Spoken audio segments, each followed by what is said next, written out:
personnellement pas envie de me réveiller le 31 décembre 2025 en me demandant ce que j'ai fait de mon année. J'ai plutôt justement envie de me dire que j'ai profité à fond, que j'ai atteint tous les objectifs que je m'étais fixés, ou une grande partie, et surtout que j'ai profité en fait à fond aussi de mes amis, de ma famille, que je suis devenue aussi la meilleure version de moi-même.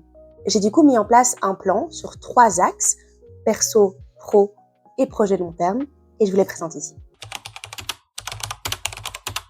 Petit conseil, si vous voulez vous fixer des objectifs, de ne pas vous en fixer trop à la fois.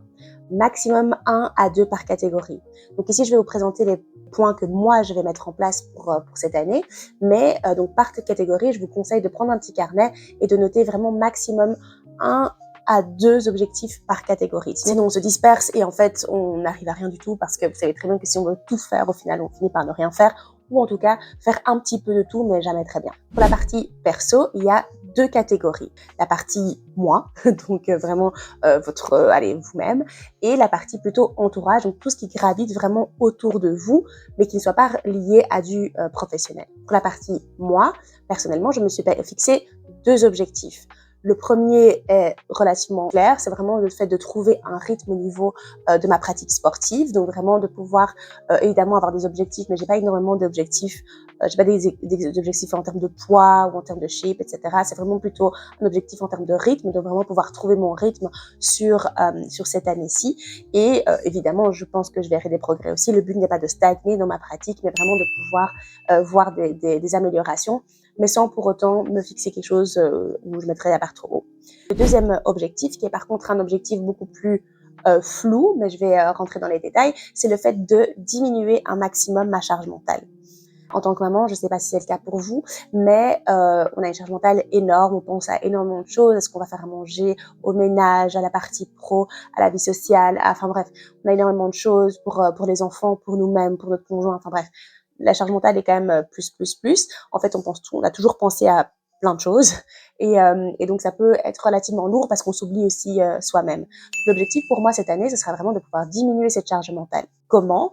En sollicitant un maximum d'aide. Ça peut être évidemment de l'aide plutôt familiale ou de l'aide au niveau des amis, s'ils peuvent vous aider dans certaines choses, si vous pouvez vous entraider dans certaines choses, certaines tâches, par exemple du babysitting, par exemple l'alimentation, si vous pouvez faire en plus grande quantité. Donc vraiment, pouvoir solliciter l'aide un maximum autour de vous pour pouvoir vous décharger les uns et les autres, évidemment, mais surtout vous-même ici, on parle vraiment de vous principalement. Et alors, personnellement, ça va plutôt être un axe d'aide que je payerais, donc de personnes dont c'est le métier. Typiquement, l'aide ménagère, c'est l'objectif de justement pouvoir avoir plus d'aide ménagère. De pouvoir avoir une personne qui vienne une fois par semaine ou 2 fois par semaine afin justement de me soulager à ce niveau-là. Un deuxième axe, ça va être la partie alimentation, de trouver un système qui me permettrait de diminuer la charge mentale au niveau de l'alimentation.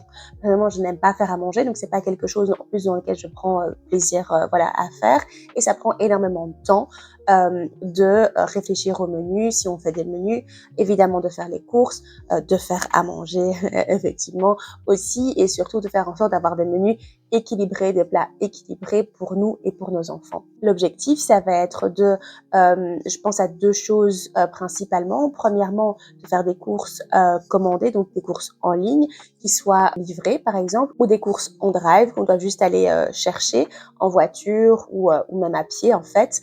Et alors le deuxième axe possible, ce serait de faire appel à des livraisons de plats de type HelloFresh par exemple, parce qu'on enlève une partie de la charge mentale, enfin 2 parties en fait sur les 3, c'est-à-dire les courses, c'est-à-dire la réflexion de ce qu'on va manger parce qu'il y a un menu qui est déjà fait pour nous, en tout cas pour certains plats, et par contre il nous reste juste entre guillemets à faire à manger.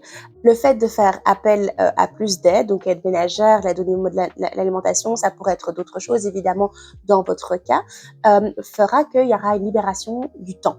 On va libérer beaucoup plus de temps, on pourra allouer beaucoup plus soit au côté pro, soit évidemment au côté perso.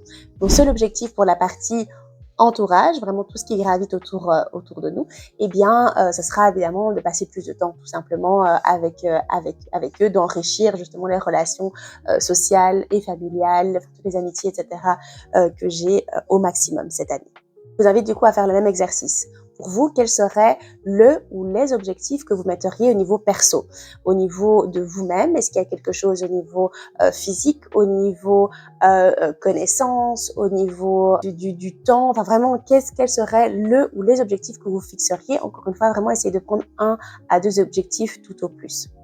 Et pour la partie entourage aussi, est-ce qu'il y a des choses que vous aimeriez, si vous avez des enfants, si vous avez des petits-enfants, si vous avez des frères, des sœurs, un compagnon ou autre, ou si c'est pas relié à la famille, mais est-ce que c'est faire de nouvelles rencontres, vraiment toutes ces choses-là, vous voyez si vous pouvez ajouter, si vous pouvez mettre un maximum, vraiment grand maximum 2 objectifs. Pour la partie pro, je me suis mis 2 objectifs.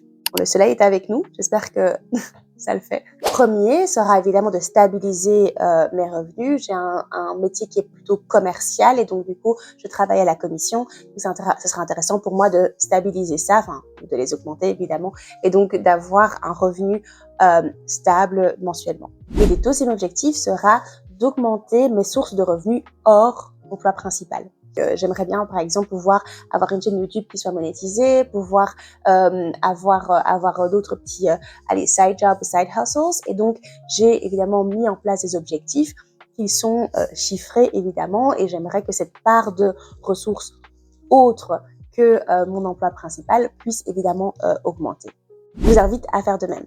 Même si vous ne travaillez pas, si vous êtes étudiant ou autre, il y a toujours des possibilités justement d'augmenter ses revenus. Ça peut être des choses qui soient des ventes que vous feriez, des petits side jobs, des petites choses que vous pourriez faire sur le côté, des aides que vous donneriez, vous auriez payé pour ça. Enfin, il y a énormément de choses que vous pourriez faire. Et donc, si vous avez envie d'investir justement dans votre emploi principal, dans votre profession principale, quel est l'objectif que vous aimeriez fixer au niveau professionnel? Il peut y en avoir qu'un seul, il peut ne pas y en avoir du tout, évidemment, également, mais je trouve ça toujours intéressant d'avoir le contrôle et un objectif, quelle que soit votre situation. Et le troisième axe, ce sont les projets long terme, ou le projet long terme si vous n'en avez qu'un. C'est là où vous placeriez un rêve que vous avez, quelque chose que vous pensez peut-être inatteignable, mais que vous allez diviser en mois, en années, afin justement de vous rapprocher le plus, voire de réaliser votre rêve. Quelles sont les choses que vous pouvez mettre en place cette année, ici en 2025, pour vous rapprocher de ce que vous aimeriez faire? Personnellement, mon objectif, c'est d'être libre financièrement d'ici mes 40 ans. Donc, j'aimerais avoir un certain revenu mensuel sans devoir travailler.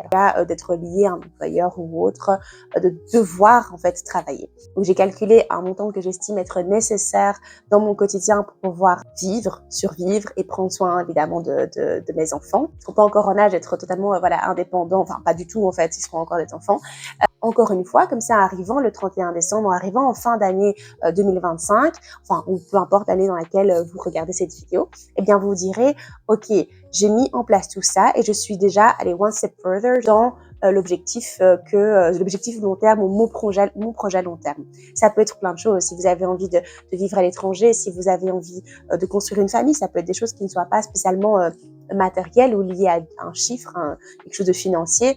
Est-ce que ça veut être que vous voulez lancer un business? Est-ce que ça va être... Enfin, il y a tellement de choses qui sont vraiment des projets qui sont au long terme et vous savez que potentiellement, vous n'allez pas arriver évidemment à l'aboutissement de cet objectif ou de ce rêve cette année-ci. Mais quelles sont les choses que vous pouvez mettre en place pour y arriver? Voilà, c'était tout pour moi aujourd'hui. J'espère que cette vidéo vous aura plu. Je vous invite à mettre un petit like si c'est le cas pour me soutenir. Évidemment, vous abonner si ce n'est pas encore le cas. Et on se retrouve dans 7 jours environ, en tout cas dans une semaine au plus tard pour une nouvelle vidéo. Bye bye!